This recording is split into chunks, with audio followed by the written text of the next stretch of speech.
Standby, kamera ready, sound ready, 3, 2, 1, action. Assalamualaikum warahmatullahi wabarakatuh. Halo teman-teman semuanya, kembali lagi dengan saya, Maulidah Layatul Masroh. Nah, kali ini seperti biasanya kita akan membahas lagi mengenai studi kasus akuntansi perpajakan. Nah, kali ini tuh sudah ke-6 ya guys untuk part studi kasus perpajakannya. Nah, tanpa lama-lama di sini saya akan langsung share screen dari PPT kami ini ya.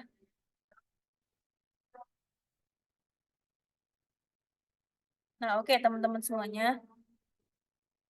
Di sini telah ada PPT mengenai studi kasus akuntansi perpajakannya yang keenam. Nah, untuk kali ini di sini kita akan membahas mengenai pajak penambahan nilai atau PPh 225 ya.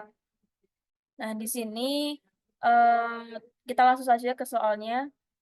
Oke, sebelumnya mohon maaf, perkenalkan nama saya Maulida Lairatul Nasroh, NIM 235051014 dari kelas C4 AKR. Nah, langsung saja di sini telah ada dua soal, nggih. Yang ini soal pertama dan ini untuk yang kedua. Nah, untuk soal yang pertama di sini teman-teman bisa melihat nggih dari bukunya Bapak Sukrisno. Nah, di sini itu ada soal mengenai PT Mochi itu telah membayar jasa audit kepada kantor akuntan publik yaitu dari KAP Edson dan rekan sebesar 20 juta rupiah. Yang mana di sini kita diminta untuk menghitung PPN 23 yang dipotong PT Mochi dan PPN yang dibayar oleh PT Mochi serta ayat jurnal untuk PT Mochi dari transaksi di atas.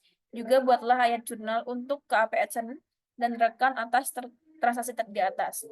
Nah, jadi di sini kita itu hitung mulai dari hitunglah PPH 23. Jadi kita hitung PPH 23 dulu baru PPN yang akan dibayar dari PT Mochi. Lalu nanti akan menyertakan jurnal untuk PT Mochi-nya, teman-teman.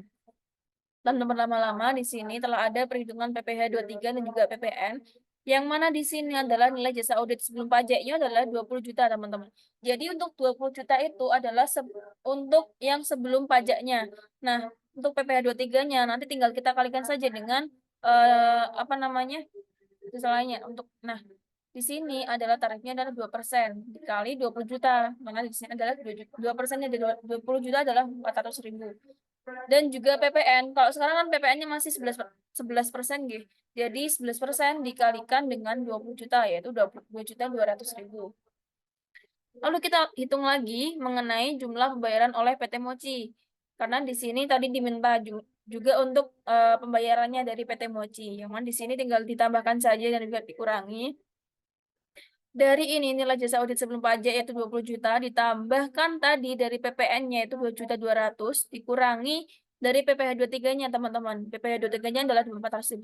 Jadi tinggal ditambahkan dan juga dikurangi dari PPh 23-nya. Nah, di sini adalah menghasilkan 21.800.000 rupiah. Maka kita tinggal membuat ayat jurnalnya dari PT Moce dan juga KAPSN dan juga rekan. Nah, tinggal kita masukkan saja untuk tadi dari beban jasa auditnya di debit karena di sini tadi dari sebelum pajak dan 20 juta dan PPN masukan itu sebesar 2.200.000. Lalu untuk kreditnya adalah utang PPh 23 itu 400.000 dan utang usahanya itu mungkin bisa utang usaha ataukah kas karena tadi nggak dijelaskan apakah itu dibayar secara kredit ataukah sudah belum membayar gitu ya ataukah sudah membayar, maaf. Jadi tinggal dikreditkan saja ya. Nah, lalu untuk yang di ayat jurnal di KAP, Adsen, dan juga rekan, itu ada dua yaitu teman-teman. Untuk yang saat mengeluarkan tagihan ke PT Mochi, yang kedua itu saat menerima pembayaran setelah dipotong PPh 23. Nah, tinggal kita masukkan saja karena di sini tadi setelah kita hitung adalah 20 ditambah 22 juta 2.200.000, maka di sini piutang usahanya adalah sebesar 22.200.000 rupiah dan pendapatan jasanya adalah 20 juta rupiah, 20 juta ribu rupiah, 20 juta rupiah dan juga PPN keluarannya 2.200.000. Nah, saat menerima pembayaran setelah dipotong PPh 23, maka masuknya adalah kas besar 21.800.000 rupiah dan PPh 23 dibayar di muka sebesar 400.000 rupiah dan dikreditkan piutang usaha sebesar 22.200.000 rupiah. Next. Nah, di sini ada soal yang kedua, teman-teman, yaitu adalah soalnya adalah diketahui dari SPT tahun 2011 penghasilan neto dari usaha sebesar 100 juta rupiah. Yang mana di sini laba penjualan asetnya itu sebesar 100 juta rupiah. PPh-nya itu dibayar sendiri sebesar 5 juta. Lalu di sini diminta untuk menghitung angsuran pasal 25 untuk tahun 2012. Kita hitung saja, teman-teman. Di sini diketahui adalah penghasilan neto dari usaha tahun 2011 adalah 100 juta. Dan labanya itu 100 juta juga karena dari usaha. PP yang dibayar adalah 5 juta. Lalu kita tinggal masukkan saja. Di sini karena di sini kita menghitung PKP-nya terlebih dahulu, yaitu penghasilan kena pajak. Di sini adalah dari penghasilan netonya itu sudah 100 juta. Karena hanya usaha yang dijadikan dasar, gitu, guys. Nah, jadi tinggal kita hitung PPh terutangnya tahun 2011, yang mana di sini kita hitung dengan tarif PPh OP ataupun tarif progresif 2011, yaitu sama dengan 50 juta itu 5%. Nah, karena di sini itu nggak sampai, nah tinggal kita kalikan dulu, karena ini tarifnya adalah 100 juta, maka kita buatnya 2 kali, 5% baru 15% gitu ya. Jadi 5% dikali 50 juta itu berapa? 15, nah gini.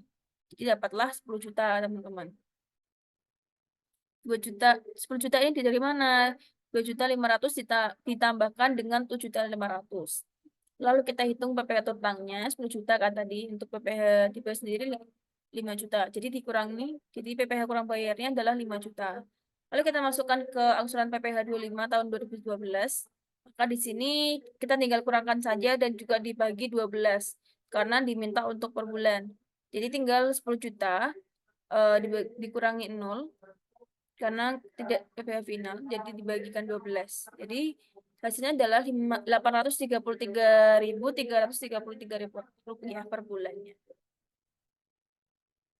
Oke, sekian dari saya. Sekian dari saya, terima kasih telah mendengarkan saya, dan sampai jumpa di next video berikutnya. Assalamualaikum warahmatullahi wabarakatuh. Bye.